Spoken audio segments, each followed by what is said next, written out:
Welcome, everyone. You know we're competing with World Cup. Hopefully the team you were rooting for was the one that won. I'm Erin Cummings. I'm the president and CEO of Destination Analysts. And welcome to this session. I'm thrilled to be here.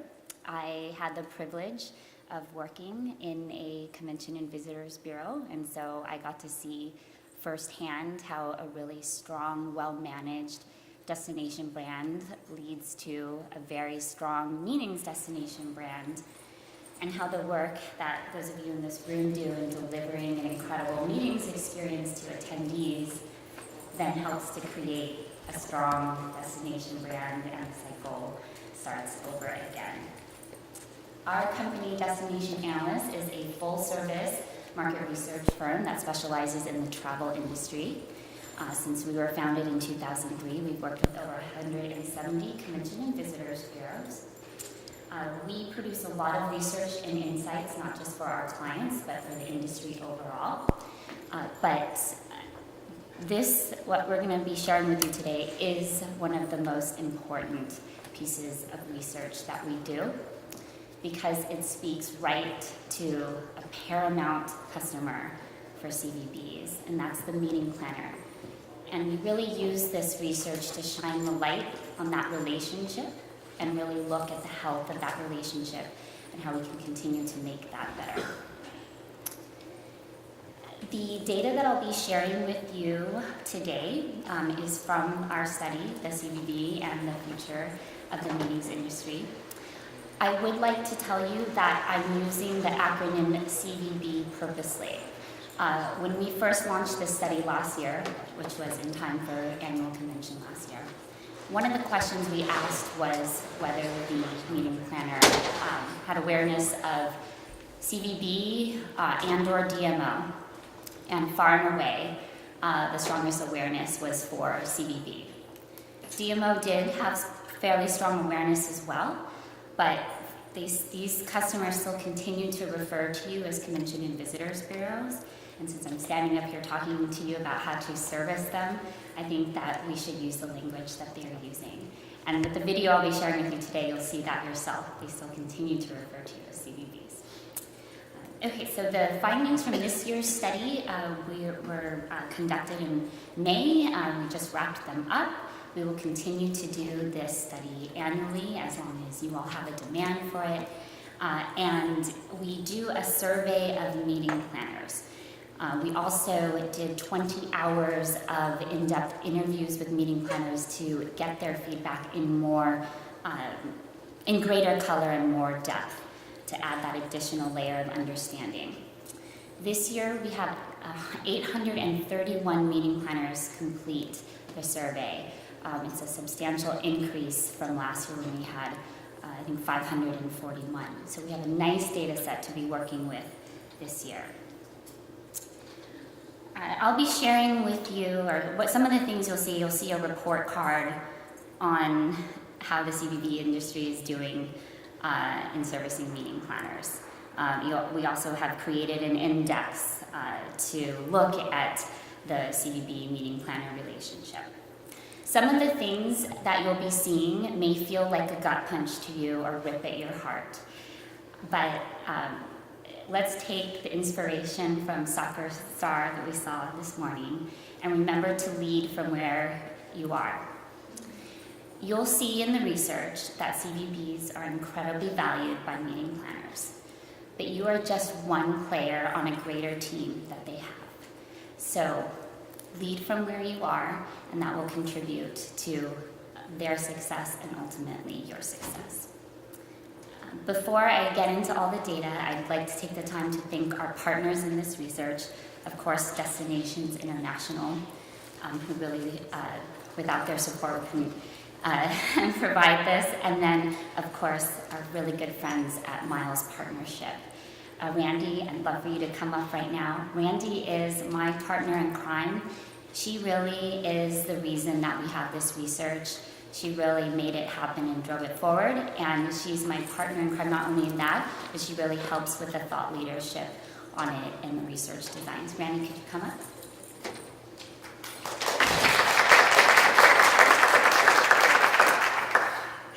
Thank you. So what Erin and I thought might make sense is to really explain why we started doing this research in the first place. There has been a ton of disruption in the meeting space over more than a decade. It started really way back when CVent came around, right? And CVent kind of took over the RFP model, and then we saw OTAs kind of threaten the room block situation, and then we had millennials disrupt both as attendees because no one knew how they were going to interact with meetings, and then also now as planners. By 2020, millennials will make up the majority of the workforce, so it's really important to address how it is they perceive you, how they interact with you, what it is they need, how to serve information to them. And what we collectively saw was that we had all kinds of destinations that we work with. I'm with Miles, and Erin is with Destination Analysts, and we had all of the collective clients that we work with really struggle in this regard, because what has happened with this disruption is it has displaced your relevance model to a certain degree. So anymore, we can't rely on, I booked this many room nights, because it's getting harder and harder to associate those room nights with your efforts. So I would back up just a tiny bit further and say what really started all of this for us is I'm a former meeting planner. I have a ton of friends who are also meeting planners right now. And I had one who was planning a convention in a pretty big city and said, well, where do you think I could find information on X, Y, and Z? And I said, well, why don't you contact the CVB in that city? She was like, well, I can't imagine what a CVB would do for me in this space. No idea how you would help them, which is insane. And then I went to a PCMA event and heard a lot of the same things. So about that time, I started lobbying Miles pretty hard to be able to do this, and then approached Erin, and here we are in year 2 of this. I would say year 1 was really eye-opening, very well received with everyone that we presented it to. Year 2 is really shaping up to be just as eye-opening, if not more, so we're excited about this, and I'll let Erin present all the findings. Thank you.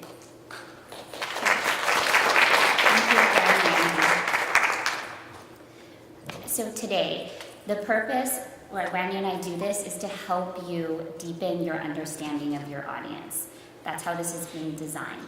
So you understand your audience more, you're going to be able to sell and service to them better. And so we'll cover what meeting planners feel are their pain points, what their key challenges are, how they're feeling about the future of the industry, and then take a very close look at the health of the CVB and meeting planner relationship. There's several metrics that we are tracking in that, and you'll see that. And then from there, how we move that relationship forward into the future. So I'll take you through the profile of the 800 plus meeting planners that completed the survey for us this year. Half of them were meeting planners employed specifically by the organization or corporation themselves. We had 25% be third-party planners. About 6% work for an association management company. And then in terms of decision-making responsibility, this chart always makes me feel bad for all of you because clearly decision-making in terms of selecting a destination is shared. Only under 8% of meeting planners get to make that decision themselves, so you have a lot of people that you're selling to. In terms of the types of meetings business represented in this research, we had 42.4% of our respondents represent corporate, private sector businesses, and then a lot of association in here as well, national and regional associations, 42% of our survey sample, and state or local associations at 26.8%. I know those of you in the back probably cannot see this data, so please don't worry, it'll be available to you after the presentation. I don't want you to have to feel like you're missing something because you can't see the exact decimal point of this. So this will be available to you. Number of meetings business represented in terms of industries served. And then in terms of size of meetings, just like you'd expect, there's a lot of experience in the under 100 peak room night. And then for larger meetings, less common experience for those sizes. For citywide conventions, interestingly, 44.9% of them just do self-contained meetings. And I think we all feel as an industry there's a lot of opportunity for CVBs with those meeting planners that just do self-contained.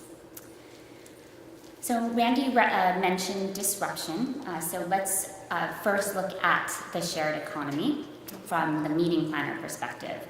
So we asked the meeting planners if they've used Airbnb to fill housing needs for their meetings. And there's a tiny bit of growth this year, but still only 3.6% said that they used or promoted Airbnb as a housing option to attendees. Only 1.1% actually worked directly with Airbnb. 16% though considered it, didn't pursue it, but did consider it. And in terms of meeting planners' likelihood to use Airbnb as a housing solution in the future, in the next 2 years, about 1 in 10 said that they had some likelihood. Now again though, this is from the meeting planner's perspective. We do a lot of visitor profile research for the destinations we work with, and we have found a dramatic increase in the number of convention attendees who said they stayed in Airbnb or other shared housing during their meeting. So again, this is meeting planners' perspective. We have seen from our research of the attendees a spike in the use of that as a housing option during meetings. All right, so the first thing we'll look at is how meeting planners measure their success. And the reason we feel this is important, good thing to start with, is if you understand how they're measuring their own success, then you can figure out your place in helping them reach those goals. So in terms of success metrics, this is very similar to what we saw last year. The top 5 success metrics for meeting planners are attendee satisfaction, attendee registrations, number of attendee registrations, client satisfaction, the overall experience of the meeting, and achieving meetings goals. Overall experience of the meeting is something that we added this year, and how we described that was the representation of a polished, curated event. And that pushed out staying within budget from the top 5 meeting success metrics for meeting planners. And what I want you to take away is that their success metrics are almost exclusive, their top 5 are almost exclusively about experience and satisfaction. When we look at the full data, which is up here, those things are paramount, and then the second layer underneath that has to do with cost. So staying within budget, profit margin, cost savings negotiated, that's a secondary success metric. But number 1 for them, what they're thinking about first in terms of their success has to do with the experience itself. If we look at this by meeting planner type, we see with our corporate planners, for them, attendee satisfaction is number 1, followed by getting people their attendee registrations, and then the overall experience of the meetings. Budget right there, again, you see staying within budget for corporate planners is that secondary one. It comes in at number 5. Still important, but not as important as attendee satisfaction. For our third-party planners, of course, they care the most about their clients so that they can retain them. So that's far and away the number 1 metric for them. Again, I feel bad for you. That's a complicated sale because you have to help them make their client satisfied, and they are between you and that client. They also care about the attendee satisfaction, and we don't see costs come in for our third-party planners in terms of their top 5 success metrics. Association planner looks different from a corporate planner though. Number 1 for them far and away is the attendee registration volume. So when you're thinking about how you can help an association planner, they want volume, they want attendee registrations. Then profit margin, which is related to that, is the third most important success metric for them. And then there's things related to attendee satisfaction and overall meeting experience. And our Smurf planners look very similar to corporate planners. And we see how the way they measure their own success plays out for you in what they value in the destinations that they consider. So we asked them what destination attributes were most important to them when they're evaluating a destination, and the top 5: geographic location, meeting facilities, hotel quality. So again, those things are speaking very much to the meeting experience and attendee satisfaction. And then 4th and 5th are hotel rates and overall cost. And when we did this study last year, overall cost being so high was one of those eye-opening things. Because it's told the industry we need to do a good job of communicating what the overall cost is of having a meeting in everyone's destination. And that's very specific information about what it may cost the attendees to have a meal there, what transportation costs are. And so it was a wake-up call to make sure that that information was well communicated to meeting planners. And then the full list of destination attributes, and we see over 90% rating those top 5 things. The second layer underneath that, though, all speaks to that meeting experience and the attendee satisfaction. So safety, popularity of the destination with attendees, destination amenities, walkability, airport lift. Those are all very, very important attributes they're looking for when they evaluate a destination. And again, speaking to attendee satisfaction. If we look at this by planner type, so our corporate planners, meetings facilities, the geographic location, hotel quality, followed by hotel rates and the overall cost are most important to them. Our third-party planners, client preference, number 1, then hotel quality, then rates, geographic location, and meeting facilities. Our association planners, geographic location, overall cost, meetings facilities, and then hotel rates and hotel quality. And SMERF planners, very similar to that.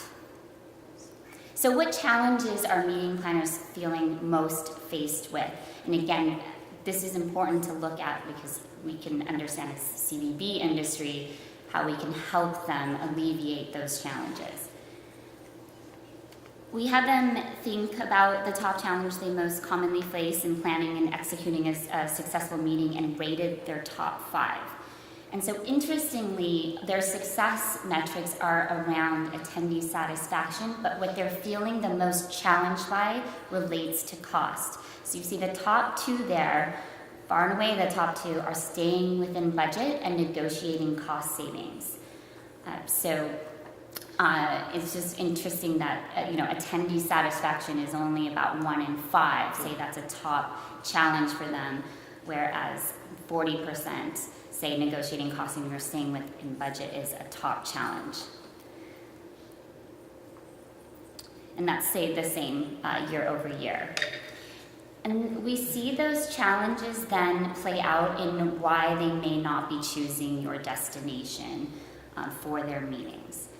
We ask them to think about the destinations that they seriously considered for their meetings in the last year and why and once they passed over, why they passed those over. And the number 1 and 2 reasons, expensive hotel rates and overall costs. So those challenges do play out in lost business. Availability of meetings facilities, and then distance, geographic location, and client preference. Although the good news is we saw expensive hotel rates come down a little bit from last year as a reason they passed on a destination. Overall costs also came down a little bit. Okay. And then in the full list of why they passed on a destination that they were seriously considering, I wanted to point out a few things that I feel that as the CVB, if they had gotten more information or better information, may have helped these destinations win business when they could have. So low popularity of destination with attendees, that's something that can be addressed by the CVB. Anything to do with quality, like quality of hotels showed up here in the second tier, that's something that the CVB can certainly help in the positioning on. Walkability, destination amenities, brand perception issues, safety. Again, these are all reasons meeting planners gave for passing on a destination, and I think these are all things that are controllable in messaging by the CVB. We look at this by planner type. For corporate planners, you see expensive hotel rates and the overall costs are the top reasons they passed on a destination. For third-party planners, expensive hotel rates, but then client preference. Again, I think that's where a CVB can be a real partner to help sell their destination and get these clients, their third-party planner clients, to select them instead of someone else. And then For association planners, expensive hotel rates and overall cost also come on top. And same with our SMRF planners, although low popularity with attendees does come up in the top 5 for those types of planners.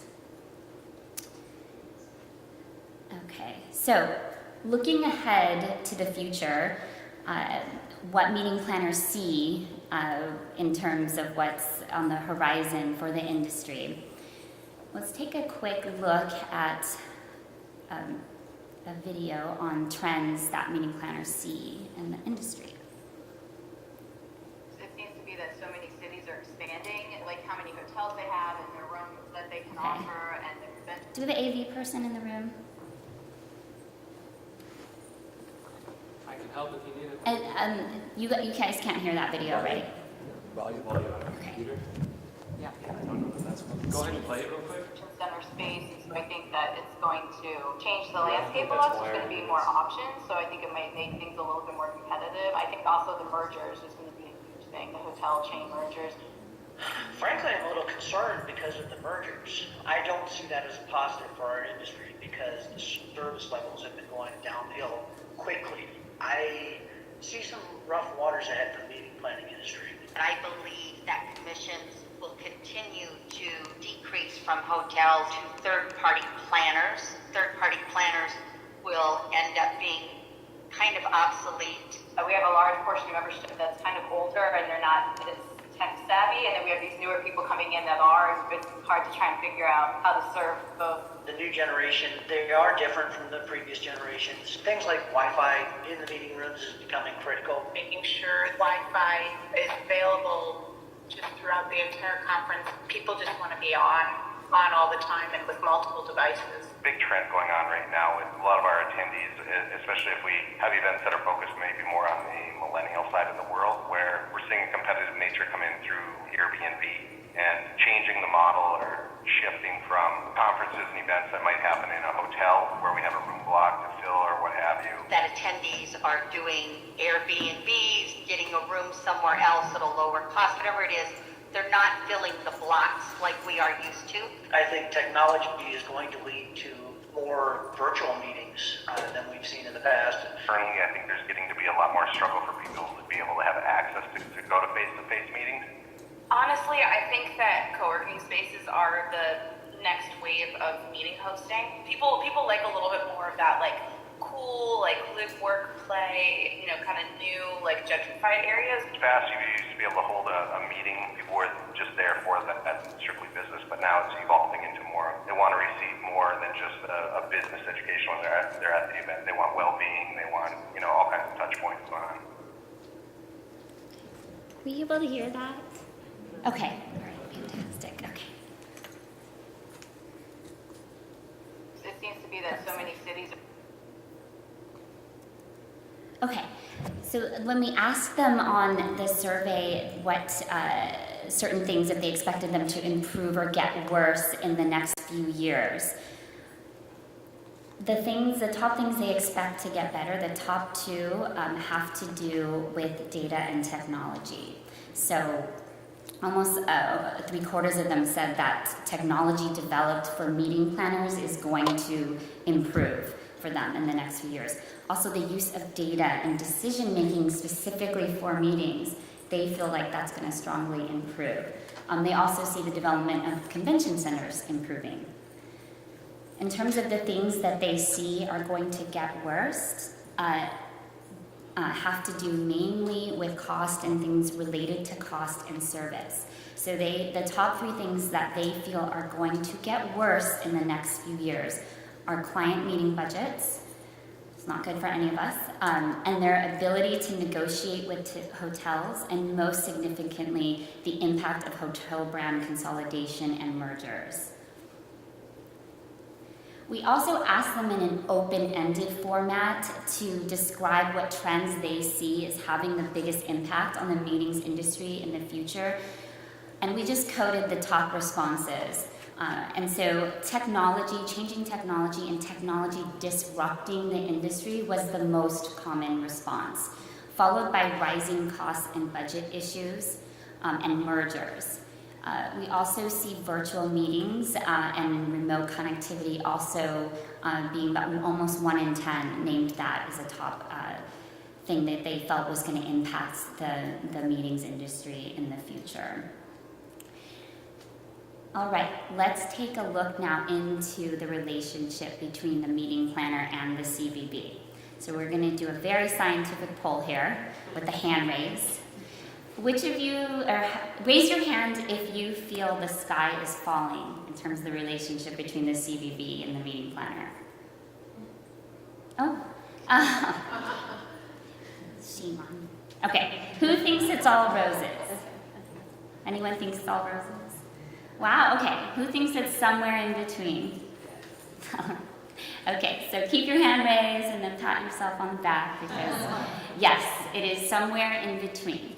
And this next video I'm going to share with you is coming again from those 20 hours of interviews we did.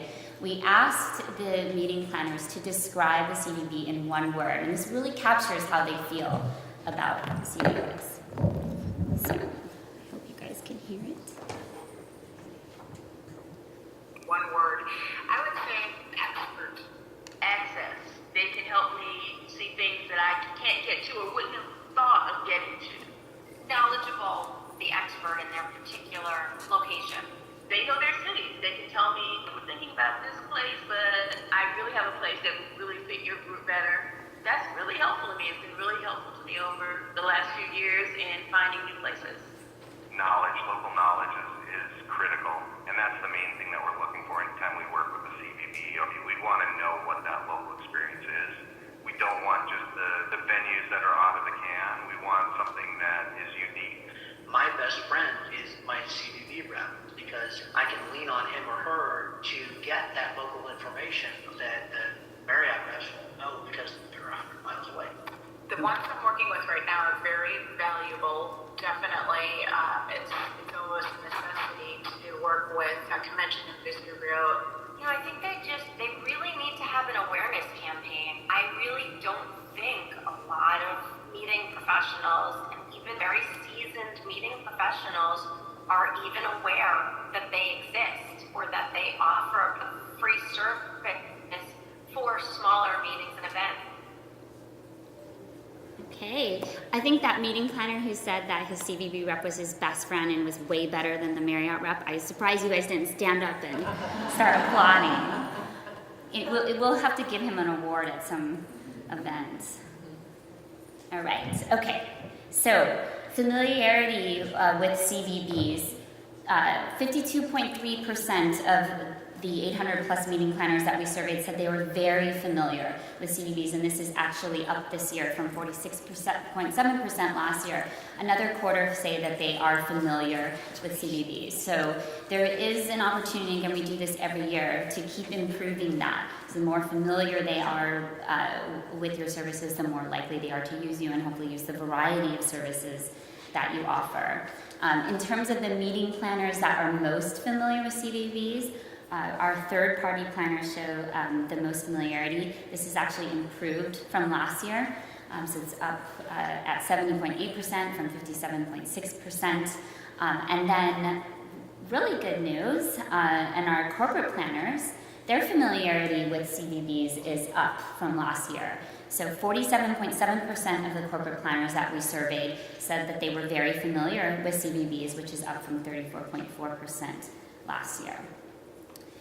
On average, the typical meeting planner surveyed has communicated with or reached out to for assistance 5.6 CVBs in the last year. The meeting planner types most likely to have used CVBs or used the most CVBs are third-party planners, and then SMERF Association and corporate planners. More good news on the corporate side, their average number of CVBs they've reached out to is up somewhat from last year at 3.8 from 2.9. And then the importance, and again, I called you a player on their team, and you see that your importance to them in their destination research practices. So we asked them which resources they regularly ask us when researching destinations in which to hold their meetings and events. If we combine all the CVB resources that we tested, you're number one. You're the most commonly used resource across the board. And then their own experience planning and word of mouth come in second and third. And then individually, contacts at the CVB were fourth most relied upon resource for destination research. And the events you host come in fifth.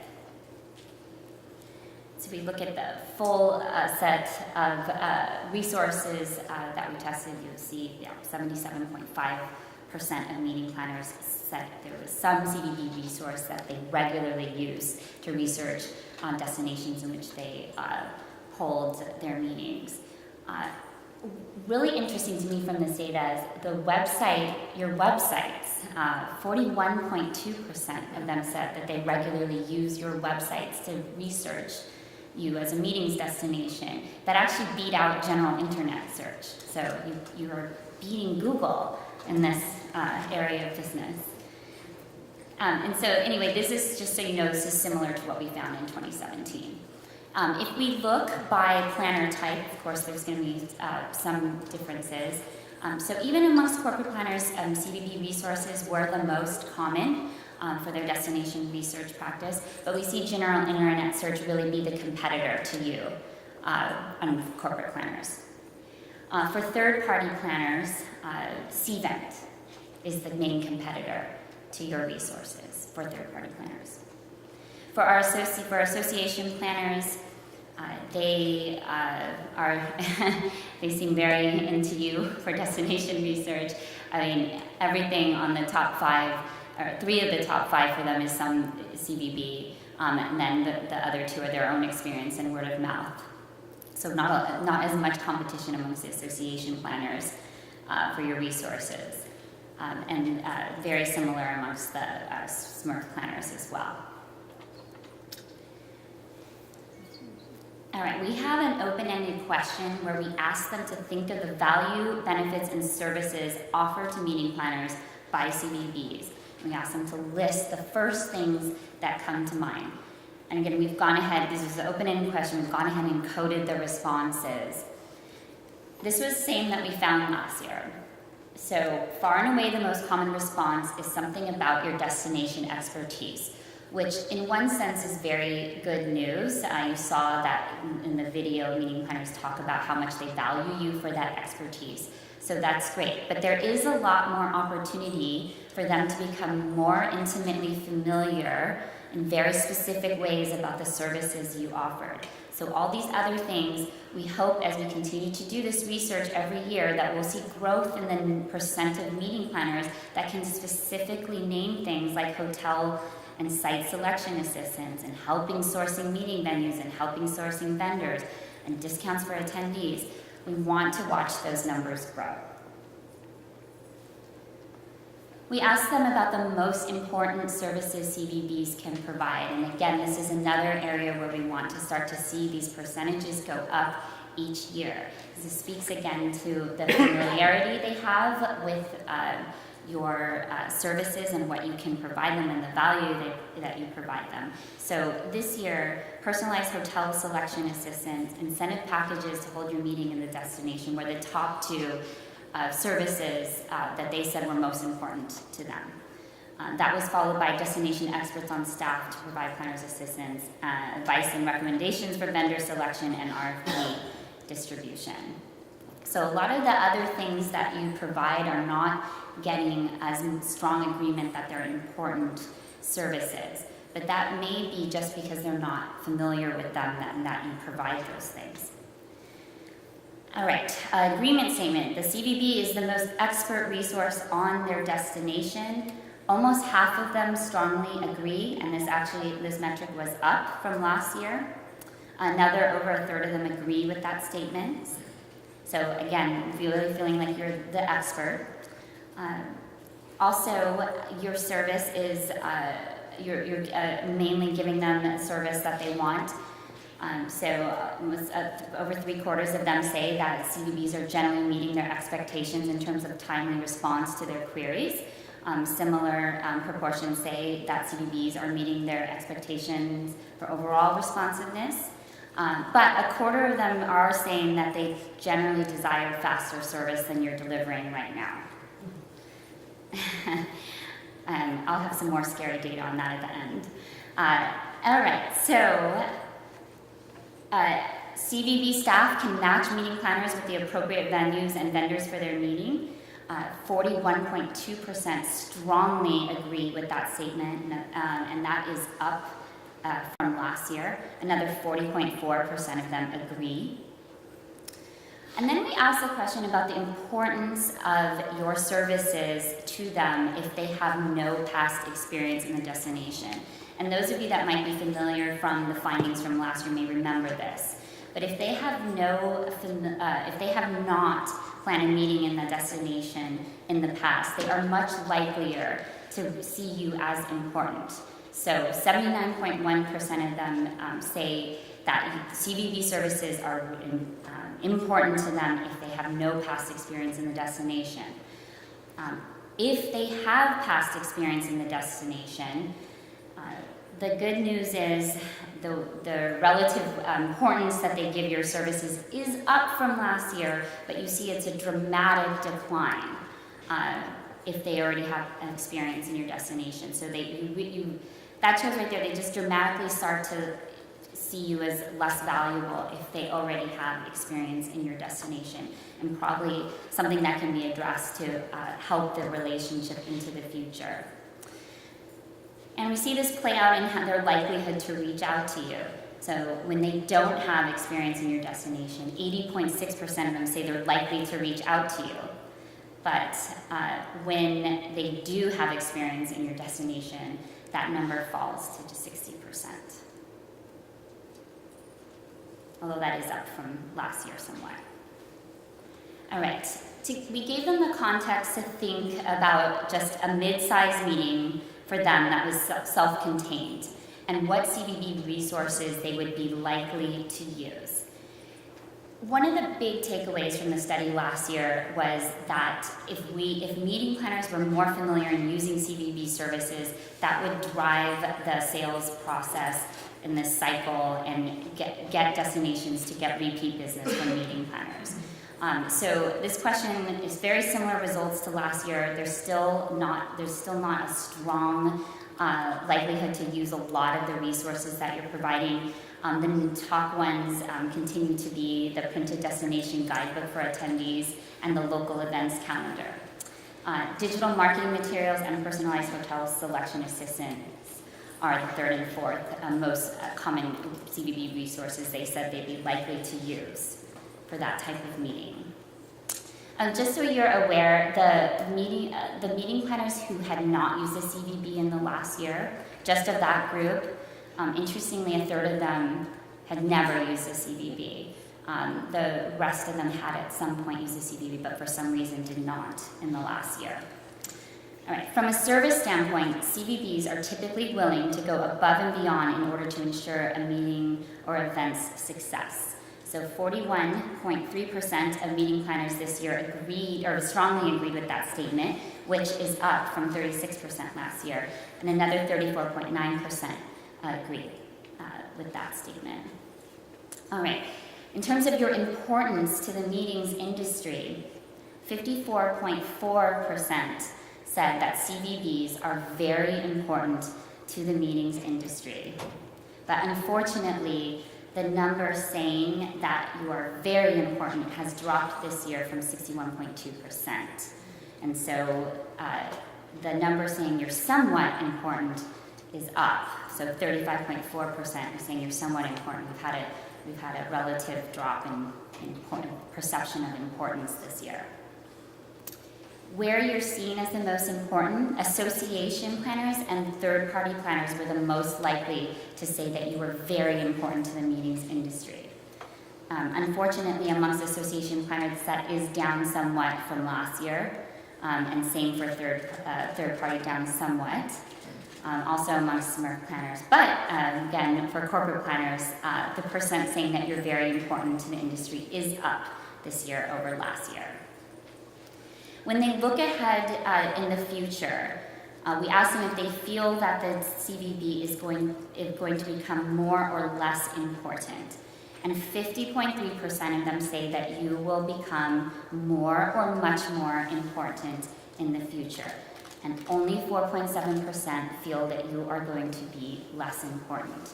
The remainder, 45%, think your status is not going to change. This is good news. 50% think you're going to become more important in the future, and that is up from last year slightly. We asked how much influence they felt you as the CVB had over a number of factors. And this is one of those eye-opening things. So only half of them felt you had influence over your own members. 44.6% of them felt you had influence over hotel sales and marketing staff. Just over a third felt you had influence over local officials and government, and just under a third felt you had influence on group rates at hotels. I'm going to show you the CVB scorecard that we introduced this year now. So we had them rate CVBs on a number of different elements that we feel are as important for CVBs to offer meeting planners. And so the top elements that the CVB industry was rated on were exhibiting ethical behavior, treating me as an important customer, and providing superior high level of service. Let me show you this because we gave a grading scale just to make it easier for everyone. So you got an A minus for exhibiting ethical behavior. That's fantastic. But treating me as an important customer, while that was one of the top ones, it's still, at the B level. Where we really have work to do, down here at the bottom right of the chart, and I'll read it for you because I know in the back you can't see. Lowest scores for assisting with negotiations, continuing to be engaged in my business after my meeting and event, and providing a way to report the economic impact of my meeting and event. Another thing that I think I should point out too is the industry overall didn't get an A for anticipating and being prepared for issues that may arise. And I think that's like from my experience with our clients, I think that's one of the key things that CVB professionals try to tell meeting planners that they can do for them. So this is the most gut-punchy thing I'm going to present to you today, but it's really good that we know that this is how meeting planners feel about CVBs. And again, we'll continue to watch this and hope that these grades improve.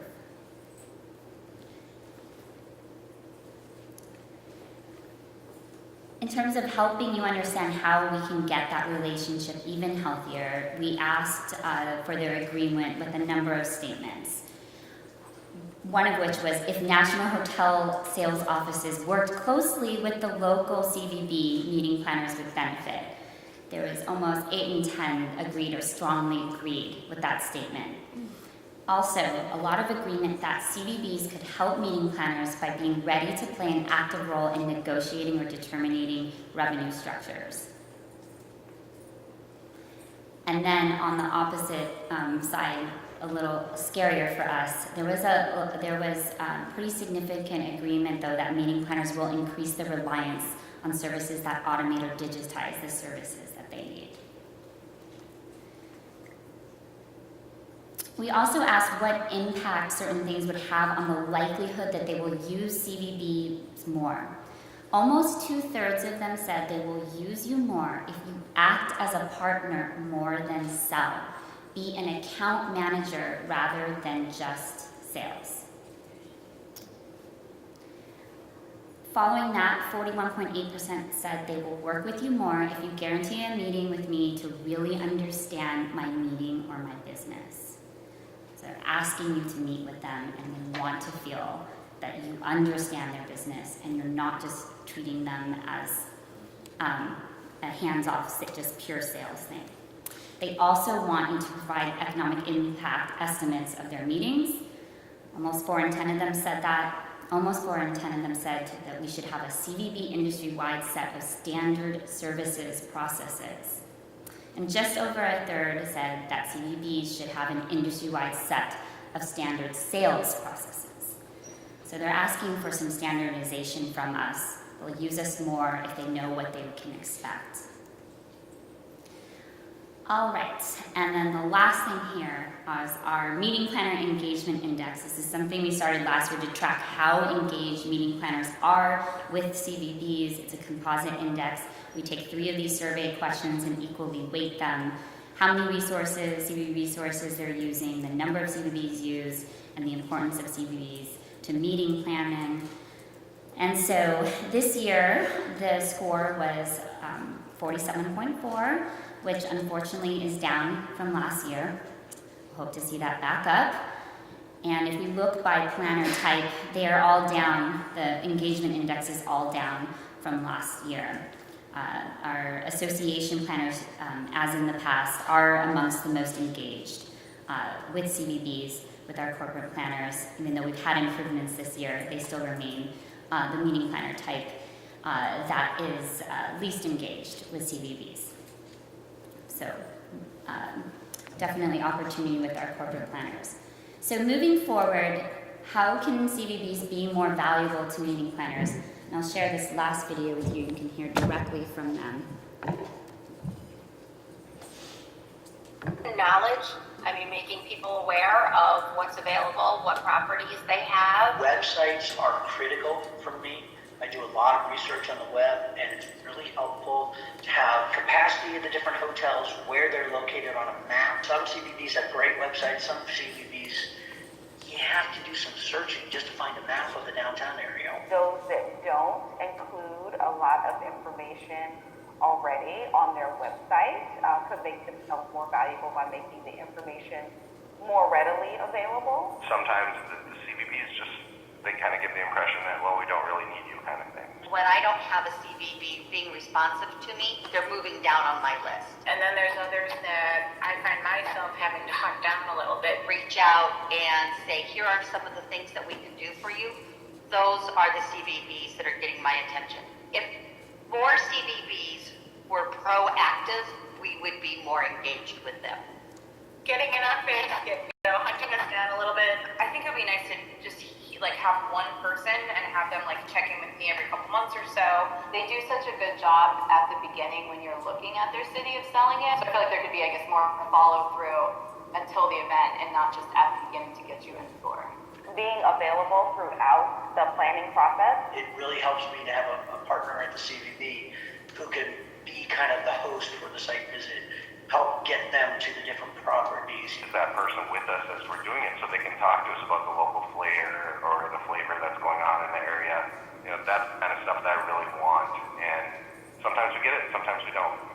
I know I tend to use the same services from the CVBs and sometimes don't even think of some of the other things that they offer. I would think that the CVBs would be talking to us about their post-event services at the beginning of the conversation, and I would certainly welcome emails and telephone calls to that effect. What's the impact that maybe we brought into that city, or what's the impact of, the spend of our group?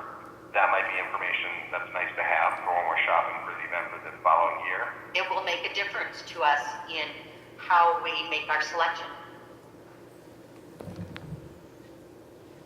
All right, and finally, Knowledge, selling to meeting planners. So a couple last slides here, and then we'll take questions.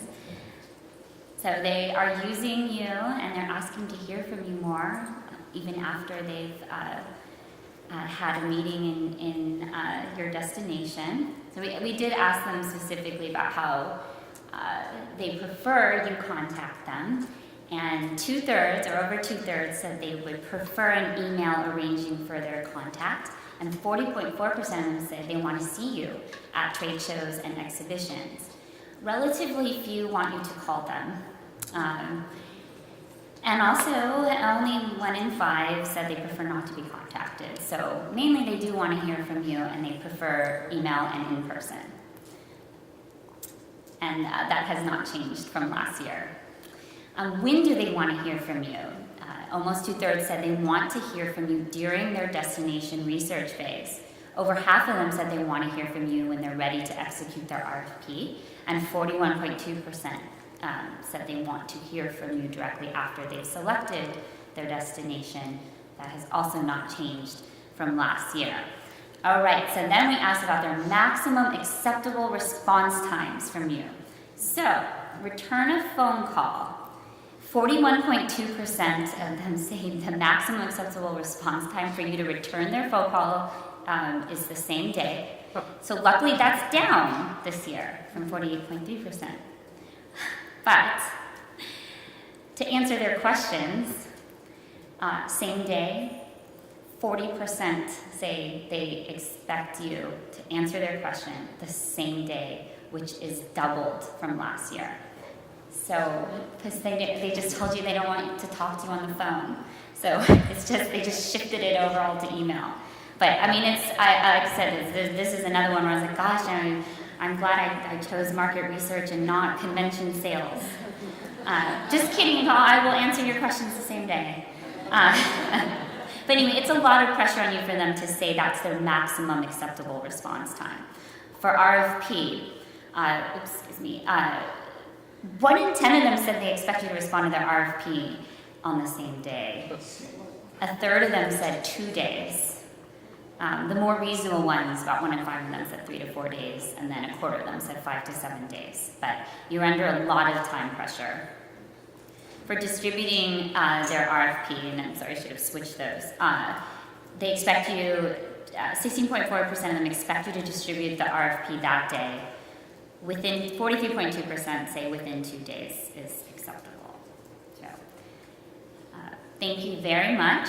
I get the pleasure of working on the research, design, and getting to present it to all of you, but I just want you to know that our entire team of tourism researchers at Destination Analysts worked on this for the industry. And very fortunately, the lead analyst on this, Miha Vo, is here with us. So any destination analyst can answer any specific questions you have, but myself or Miha are going to be the key people that you may want to talk to if you have anything else that you would like to see from this study. So, and we'll take any questions that we have. Does anyone have any questions on the findings this year? Yes. So the titles of the people that are surveyed, meeting planners is the primary feature of this. Yes. Yes. We screened out or didn't consider people who said that they were not. So someone like that just planned a wedding or a reunion or something, those were not who we talked to. They were meeting planners as a profession, yeah. Yes. So your findings will then be on VI's website, or are we going to get this another way? We will upload it to our website, and then I know that Destinations International will be sending a dedicated email to get this research out to all of you. Randy, you might know more about that than me, but yes. And then so Miles Partnership will certainly post this as well. Yes. Yes. For these meeting planners, who deal with business just in North America, did you go to any international or break it down for meeting planners who handle international business? We did have some planners that do plan international. It wasn't a huge proportion of our sample, but there were some international meeting planners, and primarily they were North American based, though. Yeah, North America, I understand that. It's sort of about if they look at international. I'm from tourism strategy. Oh, well, welcome. Thank you for coming. So yes, we did have international planners in there, and if you come find us after, we can get you the exact number. Yes. Yes, James. I remember being asked for names to contribute to the study. Were all of the 800 or 900 people who participated sourced from lists from DMOs? What James is referring to is how we pay for this research is partners. There are DMOs that buy in. We have specific questions that I didn't share with you today. And so they help fund that research that way, and they also provide their lists for us to send this survey to. So there were a number of DMOs that provided their meeting planner clients as part of this. However, we also use Destinations International, several thousand meeting planner contacts, and then Destination Analysts has its own panel of meeting planners that we sent the survey to, which is why you have such a good subsample of the different planner types, including, as you saw, a number of planners who just don't use CVBs at all. Yes? So is there an overlap between the group from last year and this year, or is it a completely new group? There is some overlap, but we have almost 300 more meeting planners this year take the survey than last year. And we will put all the effort into continuing to get that number even higher. Wendy. I thought organizing this is hard, at least in LA. The sales process and experience is different than the post-sale.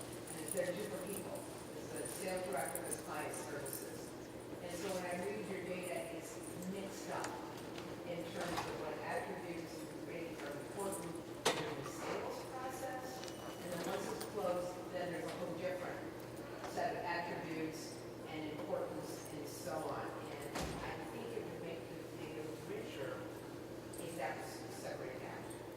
So you could see, because in fact, we asked them to rate our sales director, our client services director.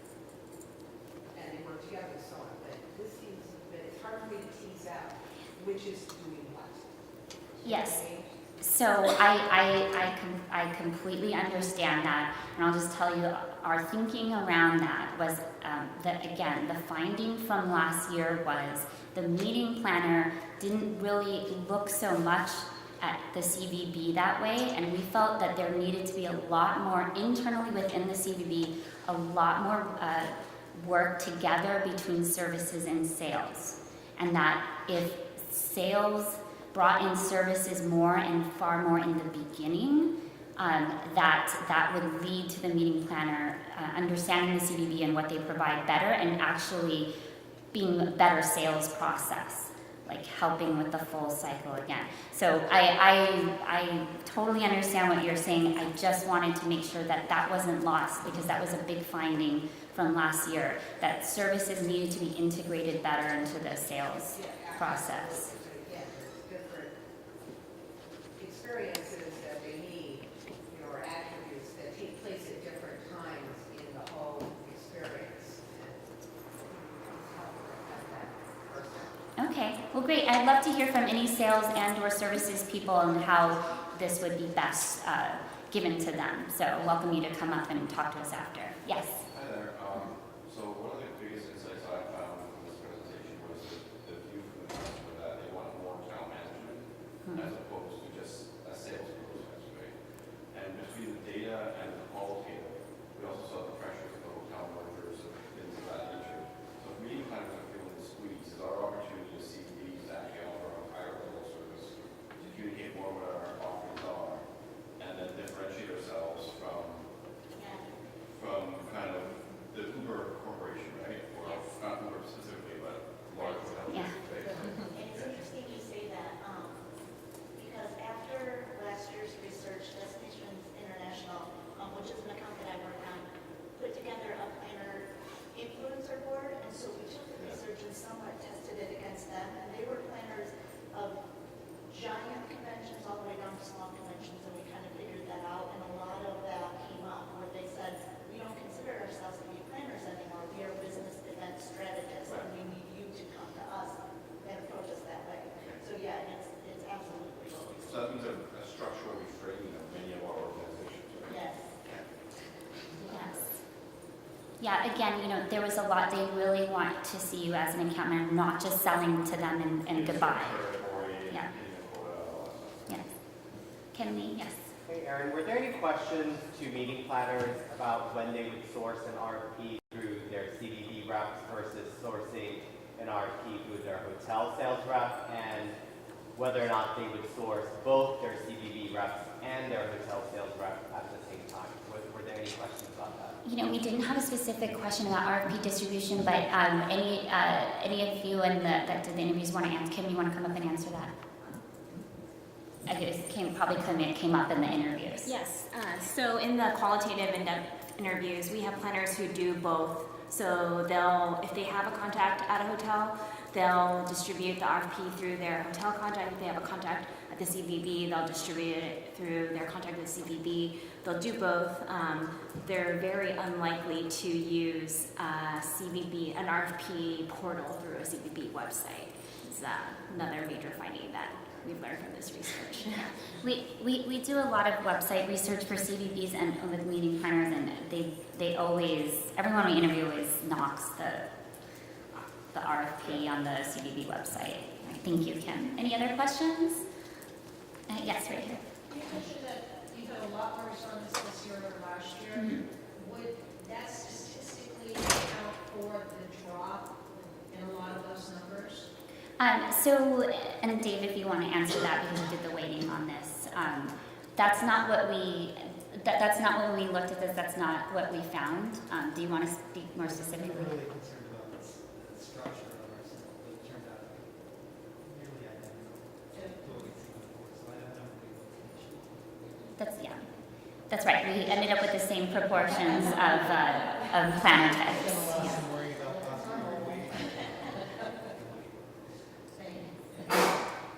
Yeah. Andrew Becker, and then we'll take you in. Erin, Yes. how does CVB play into this mix? Yeah, so that with our third-party planners, that was the main competitor for them in terms of resources that they're using for CVBs. And then when we looked at the resources that they're using for third-party planners, CVB really came up on top as very competitive to CVBs. So certainly with that type of planner, you're going to face CVent and them using that and not necessarily reaching out to you for all the different services that you provide. Yes? I have a follow-up question. With all the mergers and acquisitions, the global sales offices, the national sales offices, did you have conversations with the folks that you met with that they are finding those people to have more importance now because they're staying within brands now that the brands are adapted and that we might not be needed anymore? I have personally heard that. Do any of you that did any of the other interviews, did you hear that? Yes. Yeah. We have heard that. I don't have an exact measurement on it. Kelly, your question, this question are both great. We will write this into the survey next year so that we can get these questions answered for you and actually have a data point for you. Really quickly onto that. One thing that we found in kind of picking up on this and continuing throughout the year is, and you kind of see this play out when it comes to response time for questions and that sort of thing. They're looking at you for very traditional services that could be somewhat displaced because of that. If you find a way to provide services that can't be displaced by hotels, so you are their go-to for safety and security, you are their go-to for intellectual capital within your business, you are their go-to for speakers or access to local officials or something like that. That's not something they can get from CVent. It's not something they can get from Marriott. It's something that really you guys are uniquely primed to provide that service. So that is why through Destinations International, we're actually running an awareness campaign. I love seeing that in there, where we're kind of out there educating more around what it is you guys do, so that they're not looking to you for the more traditional things that then are easily replaced by someone else or something else. Yes. The awareness campaign. It's mostly media. We're building case studies around different events and destinations who have something that leads into. We really develop 5 key pillars. So we're developing the content and then running all kinds of media, breaking it into things like PCMA, convening leaders, MPI, all the different events that will go on IMAX. Looking for speaking engagements. We're creating video and written content, and then all kinds of media that will work on that as well. It's exciting what Destinations International is doing to support that. Wendy, do you have another question? You had that scorecard where you went rated A down to C and so on. But unless I'm wrong, I don't recall seeing the importance of those attributes being rated somewhere. What I'm getting at is that the lowest rated was economic impact, and it's a C, yet I do economic impact for a C-wise, and they had a power plus they can have it, and they can 2S. And I just don't know how important that is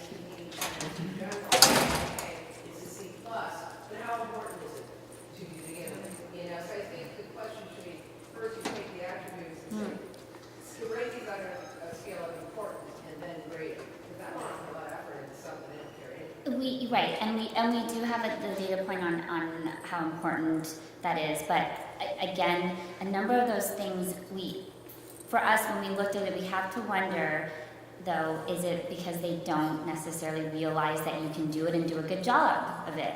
So, because like what Randy was saying, we keep finding there's not a lot of awareness for these, like they're still stuck in thinking about you in certain ways. You know, they might not realize that LA has a top research person that's going to give them a fantastic economic impact report on their event. It could be, but yet on a corporate self-contained, I just don't think it's important. You never know. And in citywide, absolutely. And yet still only 2 out of 25 asking for it. You know, so I don't know why that is. And so they're giving you a C, is it because it's not good enough? Or because it's good because they don't care? You know, it's not an important service to me. So that's why I'm just cautious on bringing those in particular that either maybe get an awareness, importance, and then a grade. Yes. So I try to improve things that don't care about it. Yes, but we certainly can't let go, though, getting the C for, you know, making them feel like you're going to be with them through the whole process. So, yeah. Makes sense, but, Yeah. but that's actually another way to focus on what you want to improve. To say yes, you know, 98% say this is very important to me, and we're only getting to C or B, and we need to work on it. It's how you prioritize. Yeah, yeah. Okay, well, thank you. I've kept you over time. I apologize. Please go join us on the trade show floor for the cocktails.